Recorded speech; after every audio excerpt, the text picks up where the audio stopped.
is an elected member of New Jersey Watercolor Society and Baltimore Watercolor Society. And we're glad to have her back again with us. Emily, say hello.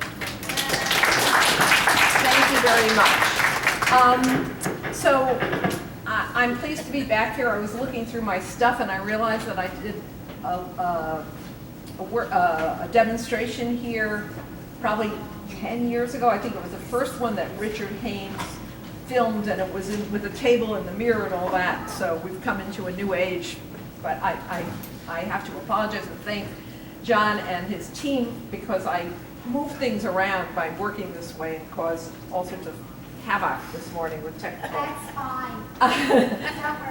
Thank you. So what I was going to do, I do a variety of work. I do landscape, I do urban things. I just had a big show of all my urban work. I do still lifes. Some of you know I post these Friday flowers on Friday often. And I wasn't sure what to demo, and then Anne Marie said to me, you know, could you do something about we've had a lot of landscapes, can we do something about still life and composition and all that? So it threw me into a little different head. It's not really on. Now everyone hear me? Okay. So in demoing this still life, it's very interesting because, and some of what I say may be repetitive. I see some of my students here, whatever. But whether you're painting a still life, a landscape, a figure, it really is all the same thing. What you're painting is shapes and the relationships between them. And people get all off-put by the objects that they're painting, even in a landscape. And that's one of the things that I really want to work on today, is talking about shapes and how they relate, and the compositional elements. Okay.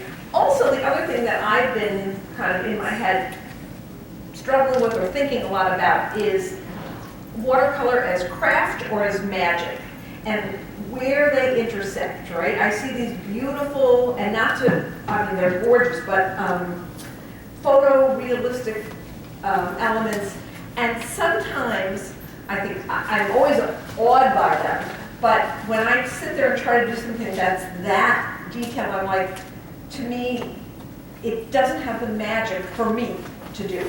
And I'm always amazed at watercolor. I feel like if I sit there and I'm working and then all of a sudden something appears, and I didn't do it, you know, and that to me is the best feeling.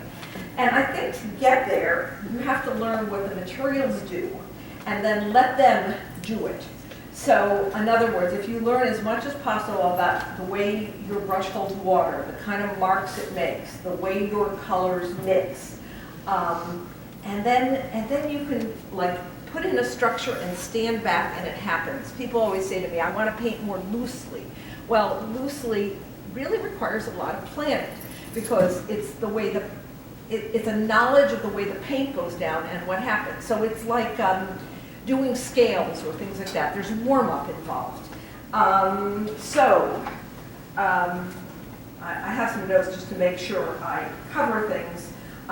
So with that said, I'm a big, my students tell you a thing about, did you do your thumbnail? Did you do your thumbnail? So preparing for this demo, I did a bunch of thumbnails. And tell me if you can't see, right? I did vertical and horizontal. I was playing with all different objects. And then last night, not to say I didn't do my homework, right? I drew it. But then I realized that as I'm drawing it and doing my thumbnails, there's a lot I couldn't teach you. So I decided, and also I'm in a different position now. So I'm putting this aside, but if I get in trouble, I have a drawing. I always said that Julia Childs had it really wonderfully, because she would bake a cake, and during the commercial break, you know, she'd slop in the eggs, and during the commercial break, she'd put it aside and pull a beautiful cake out of the oven, right? And I can't do that in this particular. The demo that I have a handout about a landscape demo I did, and that I'm a little more able to do it. So here was my thumbnail, and one of the things I always tell my students is to do a thumbnail in a box. And the reason is, if I've done something and it doesn't work, I can change the box. Or if I want to see what this looks like as a vertical, I can simply change the box. Can you see now? Yes. Okay. So if you can't see, someone's got to yell.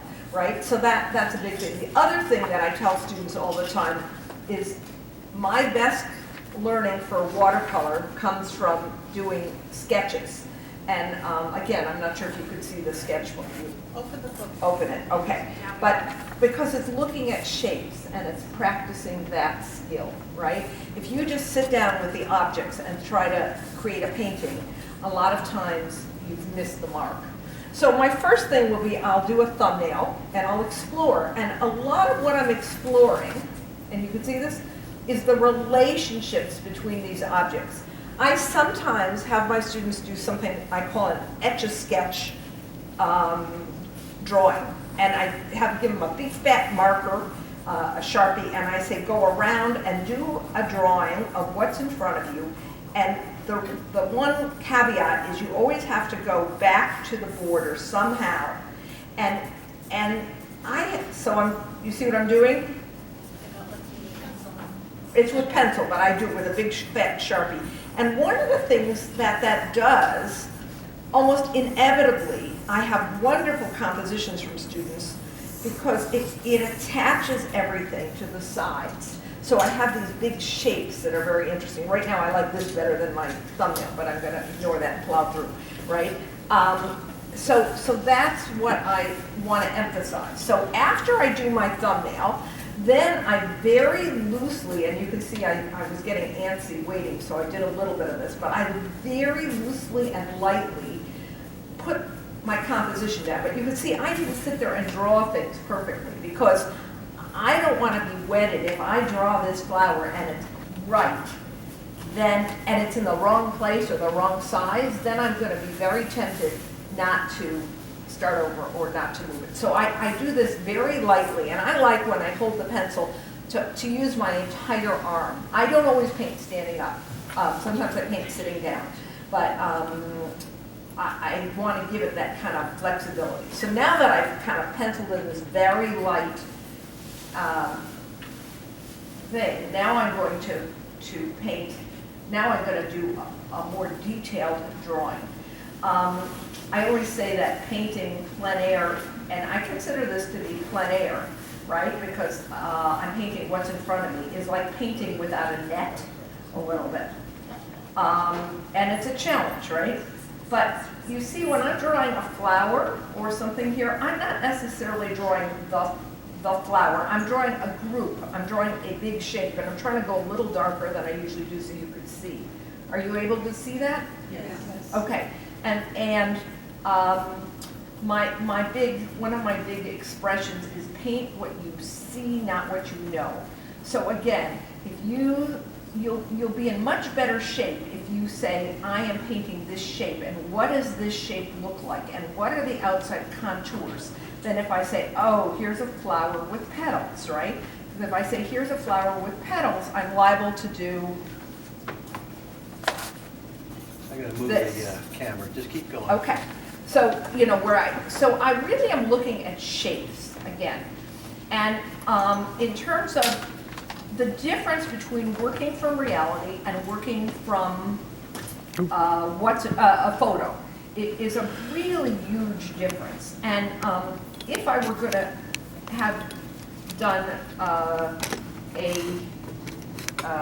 a demo of a landscape from a photo, what I was going to show you is how different my paintings end up from the photos, right?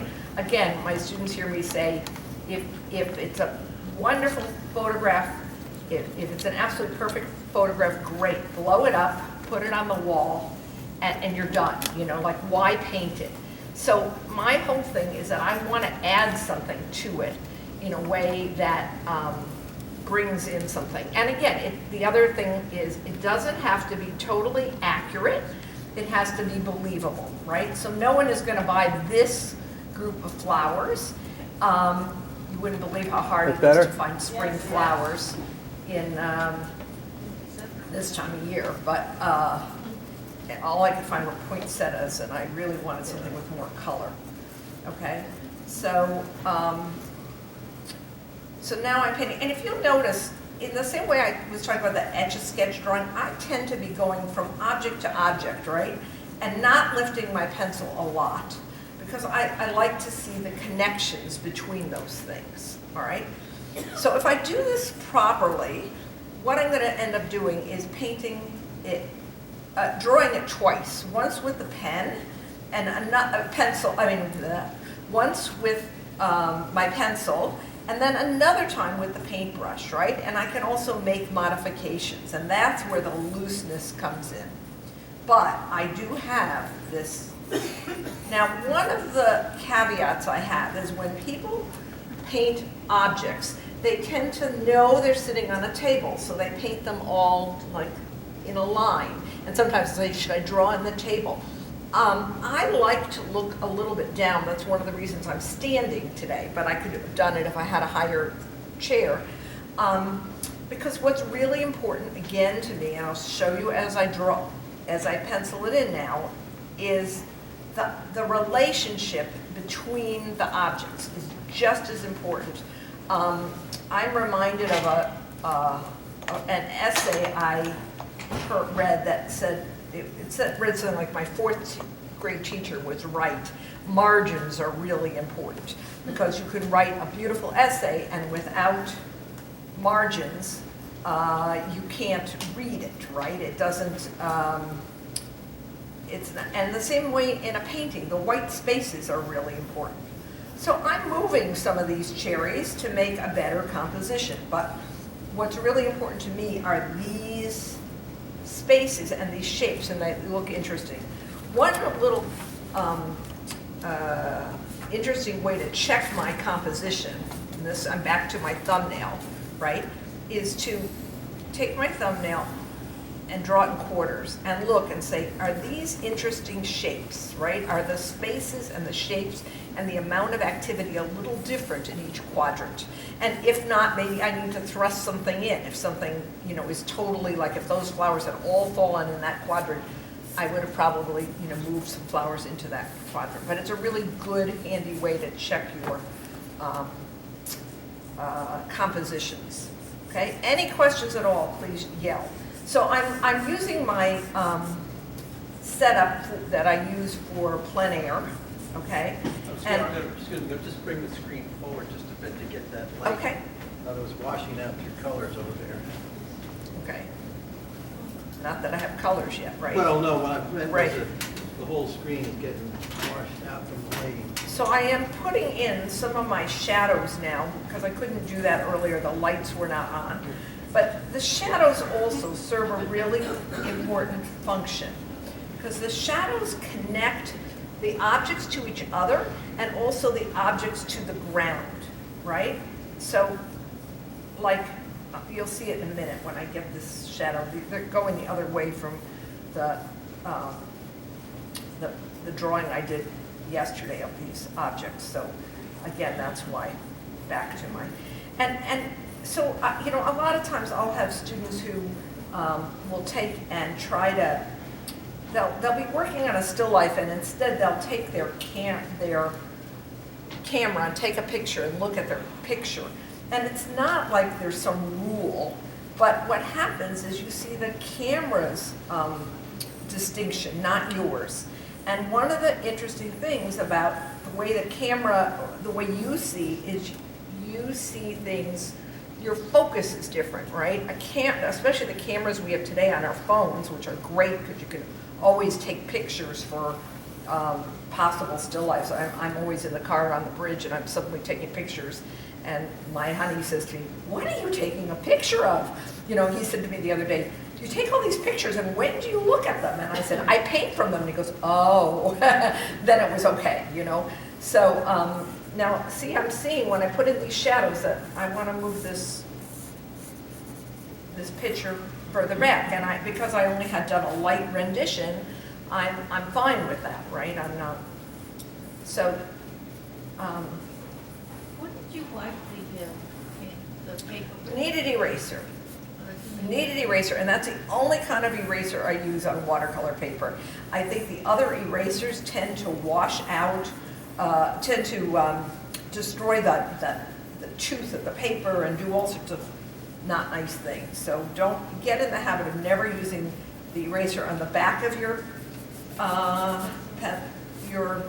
pencil, and if you have one, and then also the white erasers are okay, but not nearly as good. All right, so again, and I'm modifying all the time because painting and drawing is all about relationships, right? So the relationships between the objects are what make things work, right? And that's, again, you're not painting a single object. I'm going to go out here because when I mat this, I might move it over a little. I brought a mat for that other drawing, and I didn't realize that the block was smaller. So, but you see how this line connects to this, to this, to this, to this, right? So I'm leading the viewer's eye, right? And I don't necessarily have to fill every corner. I put this here because I wanted my viewer to move this way. I probably need something there, and I may do that with a little bit of splatter or something. There's a lot of symmetry here, so maybe I'll move this way, put some cherries here. Incidentally, these cherries are fake. I don't usually like working from fake stuff, but I had a student who said to me, I don't know about paying for lessons if you have enough money to buy cherries at this time of year and whatever. So, all right, so this corner is kind of empty, but it's a nice balance for this, right? Any other questions? I have a beginning here, okay? And again, I'm going to improvise a little. If these cherries don't feel like they're in the right position, I'll move some of them. But you see, I'm not drawing each cherry necessarily, okay? I'm drawing the shape of all of them. And the shadows, so this is the only place. And one of the problems always is that, you know, I'm eager to paint. And I want to get painting, and you probably want to see me start painting. But if the drawing isn't right, no amount of good painting will save a bad composition or a bad painting. And so it's kind of important to resolve a lot of your problems. As I said, I said maybe I'll deal with this later in a different way, but I know that, and I know it's doable, right? That's just shadow lines. Gets you going in, nothing is stopping, no tangents to the paper, right? Because if you have two things just touching, it's not as easy. All right, so I think I'm okay. Could All I right, ask a question? please, Would please, you, please. if you were just doing this for yourself and not for us, would you be drawing lighter lines, not such dark lines? Maybe. It depends what my mood is, but I do tend to draw fairly dark. If I did it and I wanted to lighten it like this, I can. But it kind of gives me a certainty about it, right?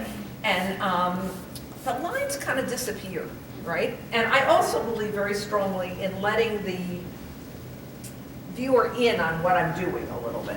Now I'm thinking I may move this up a little. And so I'm going to make sure I have the mat. I made this line just roughly, but I think when I mat it, usually I work edge to edge, but there's some buds here.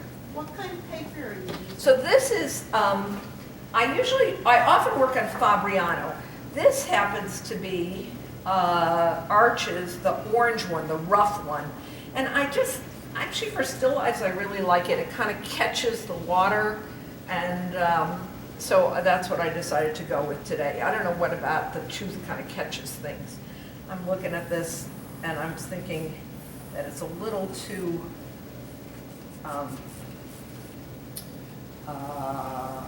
aerial, right? So I'm going to move it. Now that's the other thing I want to talk about is shadows. Shadows have perspective, okay? So again, if I'm doing, can you see this? Yes. Okay. Right? If these were all the same size objects, they're going back, right? The shadows, or if they're polka dots on a table, this is perspective. And shadows fall in that same perspective. So what some people forget is that this shadow is much narrow. You know, this one's more overhead than that one. So you have to watch that when you're doing something. Also is the perspective of the shadow and how the shadow fits in, and I love this shadow, which I didn't know was going to be here. Okay. So you see they're getting shallower, my shadows, as they go back a little bit. All right? Start painting. So everyone says, what do you paint first? I am a slob, and so my yellows always get to be a mess. Now, if you'll see, I'll bring this to the camera. All right, this is my palette.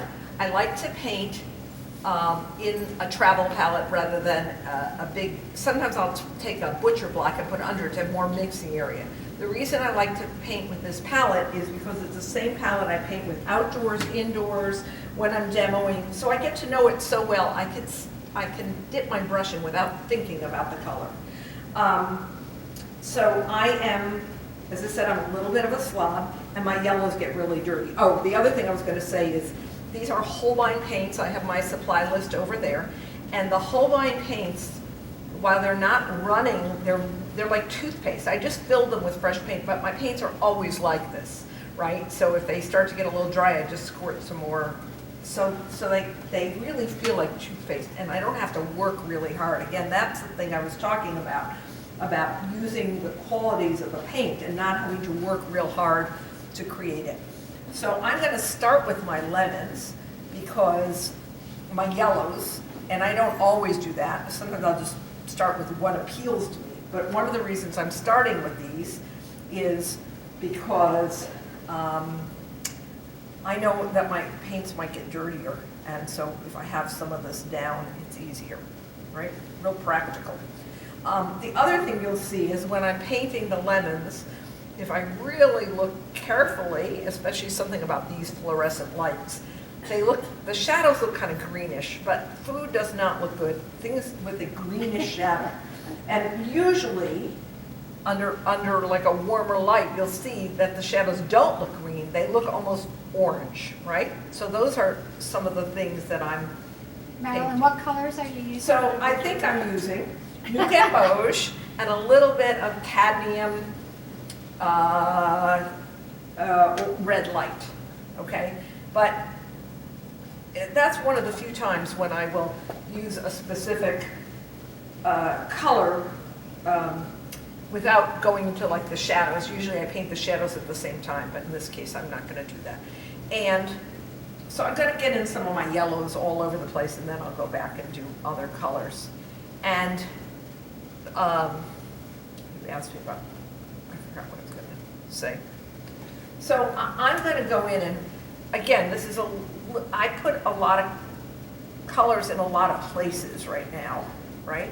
Just to kind of find my place, and because I have those on the, but I'm going to flit around because everything I do influences everything else I do. And that's a really important concept. So if I'm painting something, it looks different against the white than it will against whatever color ends up there.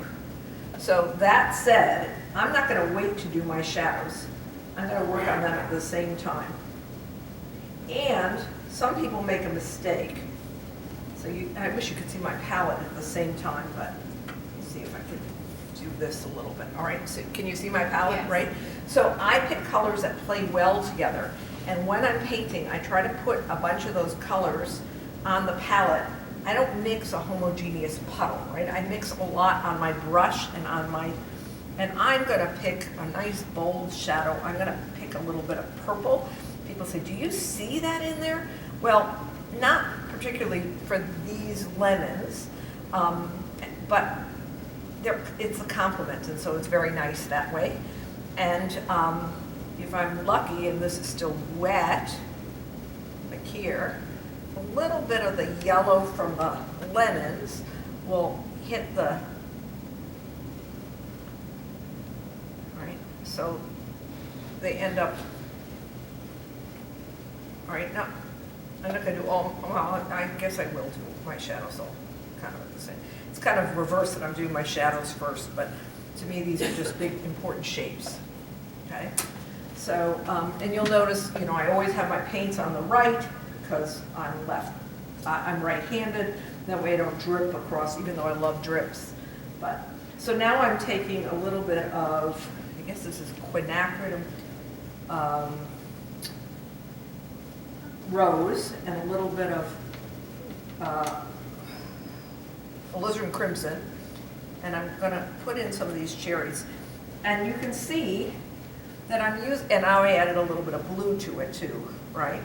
And I'm using my brush to create these things, right? And again, as much as you can, I say I'm a lazy painter, so as much as you can use your brush and your tools to create the shapes, the better. Now, that said, the other thing I use a lot, you won't see me blotting the paper, okay? I use water and the way water runs, because it's just unique to watercolor, and you might as well use what it is that medium is about, right? So I use the water, and in doing so, I'm using the bead, right, to do this. And then if I feel like, oh, it's just too loaded, I'll just dry my brush with, and take a thirsty brush and pull it up. So, and I'm going all over the painting. Now, this is a little different than if I did a landscape, because if I did a landscape, I would look at what was common to everything, and I would paint that first. So, in other words, if the sky were blue, I might paint that blue sky first, and have it come down and put the trees on top of it, because the trees are green and the trees have blue in them. So, but because these are flowers and they have distinct colors, I'm not oops. I said I don't blot. Now you caught me on camera blotting.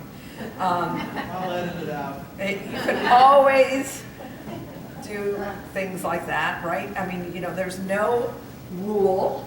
And you can always learn. And again, the other thing I want to say is I was looking at some of the videos of previous demos, and when I was thinking of doing a scene, and I was laughing because, one demo says, oh, you always put the wash over everything, and another demo, everyone has their own way of painting. There is no right or wrong. And it's important to understand that. Again, it's good planning, it's how your eye moves, there's certain things. You don't want your eye to get stuck. You don't want something to, but in terms of how you put things down or how you start, some people go dark to light, different things. These are all my methods, and they work for me. And I learned too. I had recently fallen in the trap of, I fell in love with a tube of, I think I got a free tube of opera red, and then I was listening to, was it Joel Papadix? He said, if you have opera red, give it to your best friend or your worst enemy, because it's fugitive. And I went like, oh my God. So I got rid of it, but But now they fixed it. That's why you gave no. it to me? Yeah, right. That's why it's in here. No, they didn't fix it. It's you look at, so you should learn to look at tubes of paint. And every manufacturer, I use Holbein. Here's another nifty, I'll do a little commercial. I bought this thing called a paint tube organizer online. And so I have all my tubes, but each tube, so I use Holbein, and each tube on it had, of any color, any artist. So one of the things, like as I'm teaching, I'm showing someone something, and I grab their cerulean blue, and I'm like, wait a minute, that's not cerulean blue. And they say, yes it is, and they show me the tube, and I realize it's not Holbein, it's a different brand, and the color looks different, right? So that's also something to know. Now this shadow I hadn't put in, but it will definitely have the green of the water and the greens in it, right? So it's important to know your materials and understand that different manufacturers, the same color, if it could be called whatever it is, you look and there's a formula on it, there's a number on it, and that number is really about what's in it. It has numbers, and it has a number of ingredients. And so it's often best to pick the ones with the fewest ingredients. And see that little, that's a nice thing, that's a happy accident, but when the shadow and the object of the shadow kind of mix. Okay. And I have second chances here. Everything I painted, most of it, I'm going to go over again. So,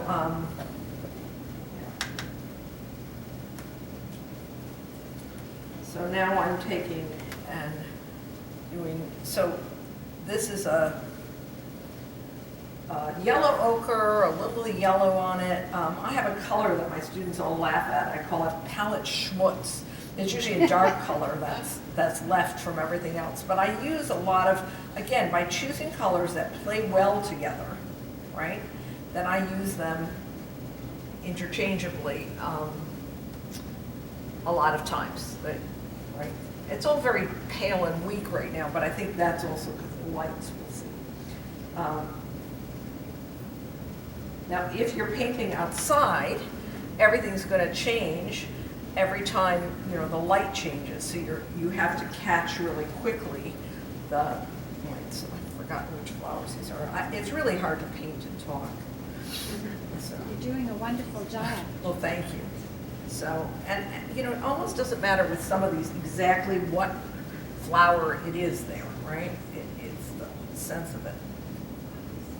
So there's a great freedom between not working from a photo, right? Because I'm the one that's making up the composition, and I'm the one that's making the decisions, not the camera.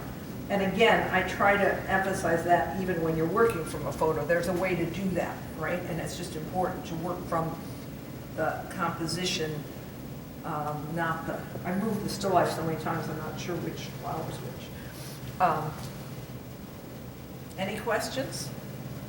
This is a carnation. Oh, the brush. Yes. It obviously doesn't bother you that it bends. Oh, I love that it With the cherry. bends. So again, the brush that I use, I don't have a scrap of paper, I use my sketchbook, right? I love these brushes. These are the low Cornell. So you dip them in water. Well, it's a little bit too much water, right? And the water is in here, and then you dip in the paint, and it's feeding the paint. And so all the ways that I can move the brush give me, it's like a dancing brush. That to me is the most exciting part, that it moves. You know, I'm not working with a pencil. I'm working with a brush, and so that's what I want to emphasize. Now these little berries, I know they're white, but the bouquet I wanted to buy had red berries, just like that, so I'm going to put my little red berries. So, you know, it gives me a really fine line, and it also, you notice I haven't really changed brushes. Sometimes I can paint almost a whole painting with it, because it could go big, it could go small, it could go. So was the comment because you thought that if it bends, it doesn't give you? Well, I have a similar brush. I think it's made by Cheap Joe's. Uh-huh. And it has a fine, it's thick like that, and it has a point, which I like, but it annoys me when it bends. But you're making the best use of it. So I think that the trick is to take your brush and just use it and see what it does, right? Let it tell you how to use it. And then you'll know what it's right for, right? It might not be right for every situation. But, so I'm adding more yellows here to give these more dimension. I'm not drawing every single piece. It's in the back too. It's really kind of the focus, but it's also, you know, when you look at flowers, you don't say, oh, how many petals do each of those have, right? That's not the thing. And I think I bought this because I love these little purple and yellow, purple flowers with yellow centers. Now I have some white flowers in there, which I actually didn't put in. I'm not exactly. But I'm going to work on a background at the same time.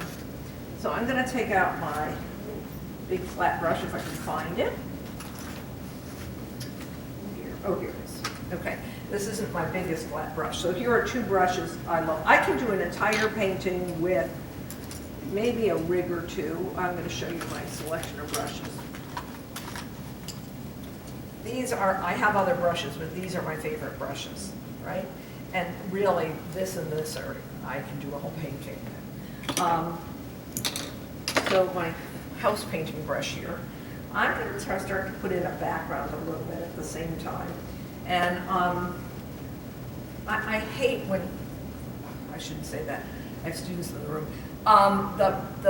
To me, one of my pet peeves is when someone finishes a painting and says, what should I do with the background? Well, it's probably too late now if you haven't thought about it, you know, in advance.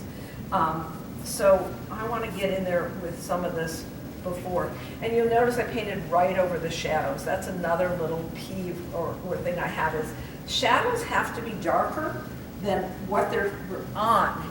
And so if you paint a really neat shadow and then paint around it, it doesn't belong. Shadows can relate the objects to each other and to the ground they're on. So, and I can use the brush. I'm not really doing a tabletop here, but I'm using the, whoops, I got yellow in there. Okay, go with it, right? I can go with, so this is how I'm gonna paint some of these white flowers, is by painting around them, right? So I've just created the illusion of some white flowers, right? And again, my background isn't the same everywhere. And again, it's a shape. It's helping me see the shapes of the still life. So again, in here, let's switch it a little bit. Sometimes, and I'm being kind of bold and taking some big chances here because I just want to. Do you usually paint with the painting more vertical than horizontal? Yes. I mean, I will work on a table, but I'll always have like a 4-inch thing under to incline it, right? Because then you're working with the water. Let it flow. Yeah, and people say, well, doesn't it drip? Well, if it drips, if you know my paintings, I love drips. But even if not, you know, the paint will only go where the water is. So it won't necessarily drip. You can see how much it's pooling there, and I can just wake it up. It doesn't really drip until it reaches its saturation point. And I have a bad blossom there, which I'll deal with. But in a sense, I've created a few more shapes with my background, right? And so it's kind of created, I'm going to look at it critically. I'll have to let this dry. Again, if I'm going to give you, I said there are no rules, and I'm going to give you some rules. And one of them is never go back into the paint when it's really, really wet. You either have to, that's the other reason I paint all around a painting. You either want to wait till it's totally dry or when it's soaking wet, all right? Because otherwise you get blossoms. And also you can't tell. So the other realization I've had recently with students is one of the reasons they'll look at something and as they're painting it, the top is drying and so it's getting lighter and the bottom gets dark, is still wet and it's darker, and they'll go, oh, I have to go back over that to make it match. Well, and they end up with a mess because again, as it's drying, it's getting lighter, and so you go back later, right? I mean, these lemons, well, that's kind of an orange lemon, but all right, we'll go with it. So how is my time? How long do I have for this? I think it's 3 o'clock now. You have till 3:30. Oops, okay. Time flies, I didn't realize it was, okay. So soft and hard edges are another tool that I have to me, right? And the only other kind of real rule is that I can't get my whites back, right? So my whites or my lights are really important, right? Because that's not something that I can get again. And now I might let these shadows go into the, okay. So I got to deal with this cherry bowl. All right, it's only a demo. So again, there's a dark shape in here, and it's the inside of the picture, but it's just a dark shape, right? And that's kind of important, but I don't want it to be totally isolated. So there's this paint on the rim. So I'm using the stuff that's in front of me to do what I wanted to do, right? And again, this brush can go. So I think, you know, back to that comment about the brush bending or whatever, I think a big mistake people make is they sit down to paint, and that's when they're using their brush. Like, I think doodling with a brush is a really good way to learn what your tools do. You know, you wouldn't start, someone wouldn't give you a power drill and you start power drilling without having tried it on something else, right? I don't know if that was a good analogy, but I don't know what I just did. That's the wrong color, so I'll just do that. Again, John, you edit out all the blotting or my students will yell.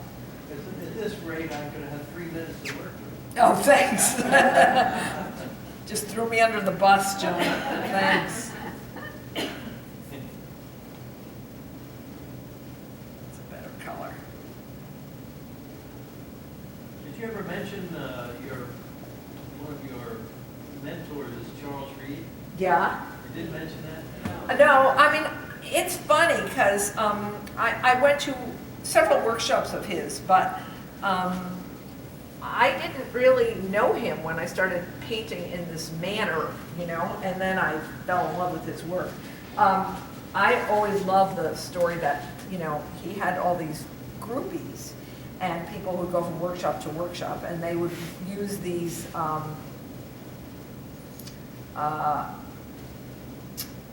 they would use a palette. He had this palette that was hand hammered that he buys in Scotland or whatever, or Wales. Someone makes it for him, and the people that would come to his workshops often had these palettes. You know, they'd go and have them made, and you know, it was funny because they had these palettes, but they didn't paint like Charles Reed. And you know, I think there's this thing about a magic brush or a magic whatever, and you think you can. I think Charles Reed has influenced me, but so has Tim Saturnoff, so has a lot of people, Mel Stabin, just a lot of people. And I think that one of the really useful things to do is to take from all these people what it is that helps you and is useful to you, right? And different people have different things to give. You know, I know Tim Saturnoff is doing a workshop here, and I took a workshop with him at Art Students League, and I love his work, and I said to him, you know, you're so giving. He's a very generous person. And I said, aren't you sometimes afraid that, you know, there'll be a bunch of Tim Saturnoff imitations floating around? And he said, yeah, but there'll be imitations, you know. And I don't think you can paint like someone. You can try, but I think you have to paint like you. And in general, unless you, it's when you paint like you that the paintings have life, right? Your contour drawing, like keeping the pencil on the paper and then connecting the shadows, is pure, at least it seems to be pure Charles Reed. Yeah, actually, that came from, in college, I had a Barry Schachtman, a figure drawing teacher who that was his thing. I mean, we worked from the model, we worked from skeletons and musculature, and he was so much so that way. And it was really interesting because I was at a plein air event and I met this guy, and he also did a lot of things with, people say I kind of forced the perspective, and he did this thing with forcing the perspective.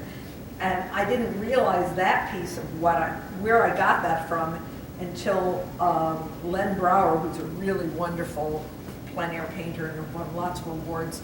And I noticed he went to WashU where I went, and he said to me, oh yeah, that was from Barry Schachtman. And I went like, yes, that's where it's from, you know. So a lot of the paintings that I'm doing now, if anyone's seen, are these urban scenes. I have one there of a snow scene, but where I'm using a lot of dripping and darker colors, and colors aren't as separated as they are in this. I need to get those cherries richer and darker. No questions? We're watching. Okay. The space in the bowl of cherries, Yeah, where it's white, are you going to fill that in? not over here, I'm not, I don't see it. So These this parts one- are gonna be, these are gonna be the reflections on a few of the cherries. So again, and that's an important piece, you know, like I look at watercolor as sculpture, like working in clay. And when you work in clay, I'm sorry, I got that backwards. As working in stone, and you're chiseling out the spaces, right? You're chiseling out the darks, as opposed to like an opaque medium, like oil or acrylic, where you're creating the, you know, it's almost like you're working on an armature. And so what you're doing is, I'm sorry, it's hard. Negative painting, is that? No, but it's building something up, right? And I think of watercolor as chiseling away. Now, the other thing I'm aware of is there's a water line in the vase. And another thing, and again, this comes from observation, right, is the stems kind of move over, they're refracted, right? So that's an important piece. And the other thing is how they form. Don't have to know which stem goes to which flower, but they form shapes here too, and that's another piece. So watercolor does a wonderful job on glass and on water because it is the same material, right? So again, I forgotten, I would have put a little bit of crayon here and probably preserved some of the letters on it's one of those ball jars. But again, I'm looking at the shapes that exist, and the walls of the glass kind of create a shape. So,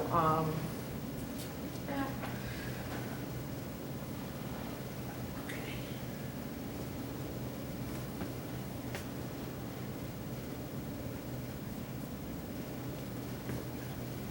I didn't realize, for me, that working from a still life is a hard demo because I can't have planned everything in advance.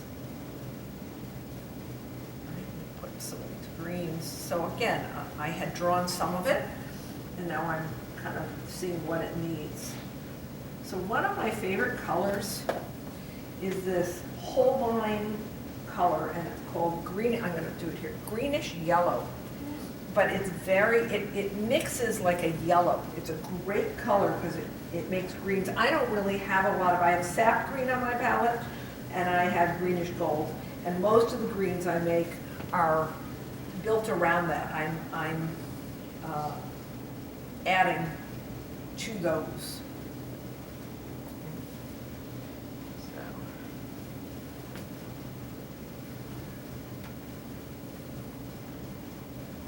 Like it needs some punch in here, you know, so I'm constantly not only responding to what's on the ground in front of me, but also to what the painting needs. There's a shadow that's been cast by the green kind of takes over my palette when I have it, so. Right, and then the other thing I want to do is when I move my brush, I move it in the direction, right? You noticed when I painted the lemons, the brushwork was in the direction, almost as if I'm painting on the figure. I find that a lot with figure painting when I do that. It's almost sensual the way you're dragging your brush. It's almost as if you're dragging it across the model, right? Across whatever plane you're creating. So those are some of the fallen leaves I just feel like it needed. Right, I'm constantly looking at the painting and saying, what does the painting need? This lemon, which looked so bold, is now wimpy, right? So we're gonna go and give it another, but when I give it more dimension, right? By not painting the whole thing in, but going over the contour of the lemon. Right? So, let's see where I am. I think I need some purples in there, and there are some purples in that flower, so we'll go back in.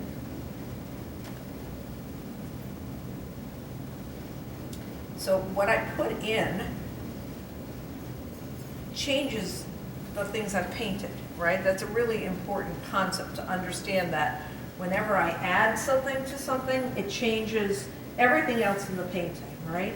So by putting some darks here, then I have to say, well, does that work? And where else do I need darks? Or is it too much? Or does it bring my eye in? You know, and those are the questions I'm constantly asking myself.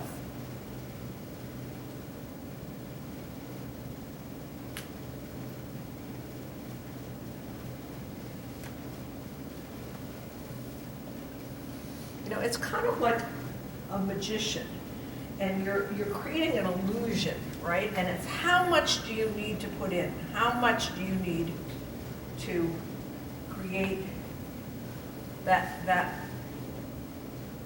illusion? Dark here.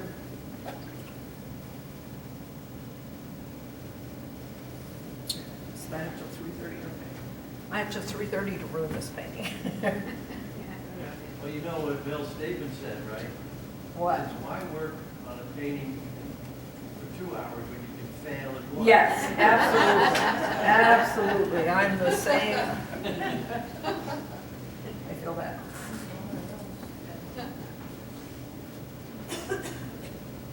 So I just bought that red that I put down. It has a lot of quinacridone magenta in it. I'm trying to find a substitute for that opera color. And I look, this is a real stable color. And why did you get rid of the opera? It's transitory. It's very unstable. It will fade. So again, the whole line, they have asterisks on them to say how, I think it goes from 1 to 3 or 1 to 4, and I looked at it and it was 1 as opposed to the magenta is 3. So again, I'm not happy with my cherries here. Let's see if I can save them. You don't have to say every cherry. No, I'm not saying every cherry, but I save them. I just, the whole general thing, I don't want to paint every cherry, but I'm cherry picking. They look delicious to me. I wish I They're had a little, I don't know, they're a little not as, the edges are not as distinct of the whole thing. Again, you know, you look at one thing and then it's like, well, does that matter? But it's, unfortunately, compositionally, I was off here after everything I sent you, because this is front and center, and I realized that, and it shouldn't have been. It's not centered, it's not. No, but this way it's centered. So maybe I'll just add something here to kind of carry it so it's not so isolated there, and I think that helps a little bit.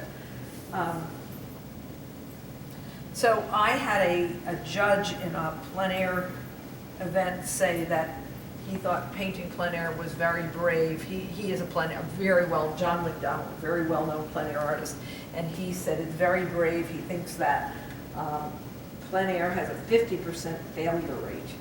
And I was so happy to hear that, because I thought it was just me, you know, but I think that's true, and I think that's the difference, again, especially when you're painting in a transparent medium.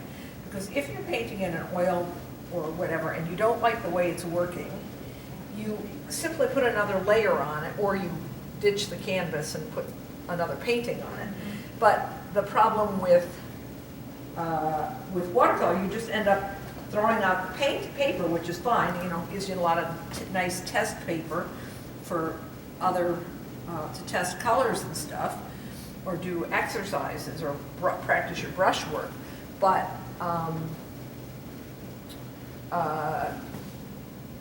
you're more acutely aware of the fact that, and I think it's an important thing, that not every painting, oh, I got that black in the middle. All right, John, this part gets edited out. You know, how you get that.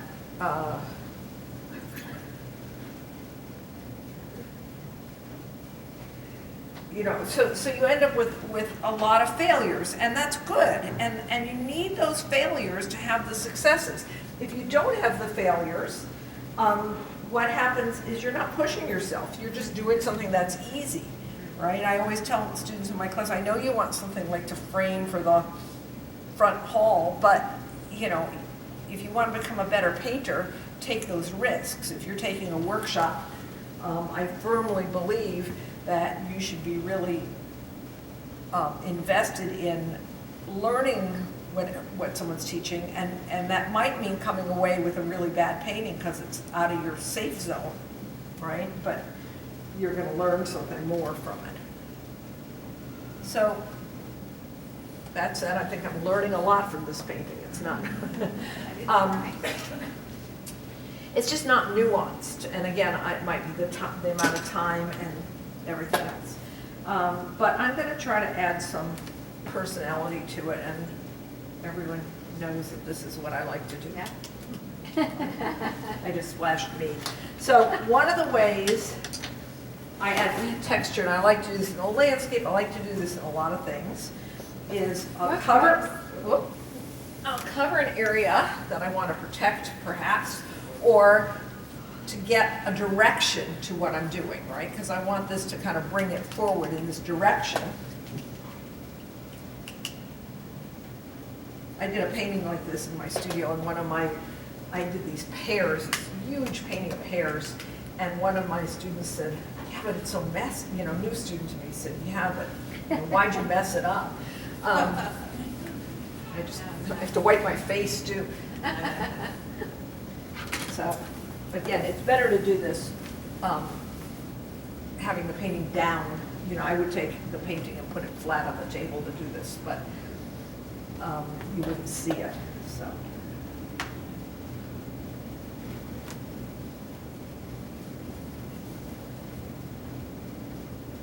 Just adding some color and some texture and some nuance to different things. So what I like about this painting and what I don't like, right, as I'm looking at it, I like this bright orange, even though it was kind of unintentional, but it just gets my eye going. But I want to try to get myself going so that I follow it. They no longer quite look like lemons, and if I were in my studio, I would probably put a nice coat of yellow over some of that. But right now, it's going to do. Also, these fluorescent lights seem to wash everything out.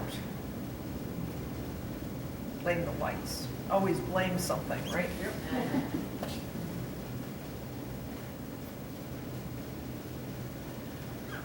So, I'm seeing this white shape, and shouldn't be like a prominent white shape. So I want to kill it, and I want to kill it with, this is why I said about killing, right? And I'm killing it with kind of a general color because I don't want to.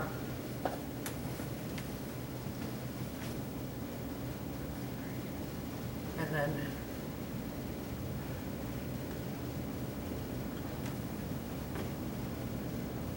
so I have handouts on the table, and there are different handouts. One is about classes I teach. I teach both in Demarest at the Art School at Old Church. That stuff you can find online, and I teach on Thursdays in my studio. I also have my Vermont. I teach it at the Land Grove. I'm doing this year 4 days because it was well received and people wanted more. So it's a 4-day class in Land Grove, which is a beautiful place. So I have information about that. And I also have a supply list, just because I know people always say, well, what colors did you use? So it has my favorite colors. And if you're, so we're lucky enough to live in the area with Jerry's Art Supply, you know, a real art supply store. But a lot of my students up in Demarest only get their paints like from Blick and stuff. And they don't necessarily have a lot of Holbein, and they don't have a lot of this and that. So I created a a basket, a teacher's basket online at Jerry's Artorama, which is the online version of Jerry's. It's not quite the same. And the nice thing about that is it allows you, you just could go to it and see I don't get anything from it. It just shows you what the colors are. You know, it's in your cart and then you can take it out or put it in or something. And if you have any questions about anything that I've covered or didn't cover or anything at all, my cards are there and you're welcome to email me. So I just added it needed some more heft, it needed some more darks. So those leaves don't exist here, but you know, they work. I like the cherry.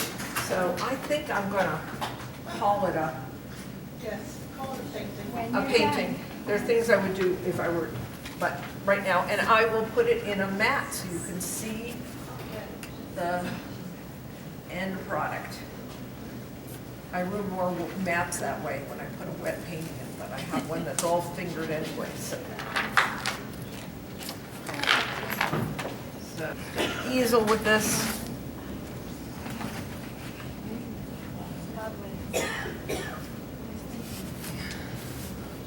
I just matted my signature off, but do that again.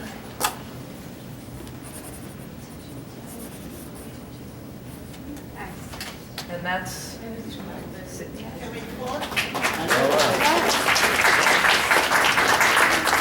Thank you very much.